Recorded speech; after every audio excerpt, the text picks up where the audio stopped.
ഗുരുവചനങ്ങൾ വക്രീകരിക്കാനും ഗുരുവിനെ സ്ഥാപിത താൽപര്യങ്ങൾക്കായി ഉപയോഗിക്കാനും കൊണ്ടുപിടിച്ച ശ്രമങ്ങൾ ചിലർ നടത്തുന്നുവെന്ന് മുഖ്യമന്ത്രി പിണറായി വിജയൻ. മനുഷ്യൻ എന്താണെന്നും മതം എന്താണെന്നും ദൈവഭാവന എന്താണെന്നുമൊക്കെ മനുഷ്യർക്ക് കാട്ടിക്കൊടുത്ത മഹാത്മാവാണ് ശ്രീനാരായണ ഗുരു. ശ്രീനാരായണ ഗുരു തിരുജയന്തി മഹാസമ്മേളനം ഉദ്ഘാടനം ചെയ്ത് സംസാരിക്കുകയായിരുന്നു മുഖ്യമന്ത്രി.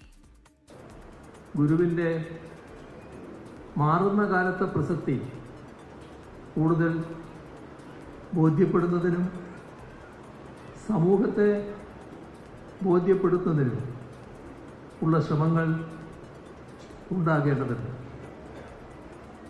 ഗുരുദർശനത്തെ വക്രീകരിക്കാനും ഗുരുവിനെ സ്ഥാപിത താൽപ്പര്യങ്ങൾക്ക് ഉപയോഗിക്കാനും കൊണ്ടുപിടിച്ച ശ്രമങ്ങൾ ചിലർ നടത്തുന്ന സാഹചര്യത്തിൽ ഇത് കൂടുതൽ ആവശ്യമായി വരികയാണ്.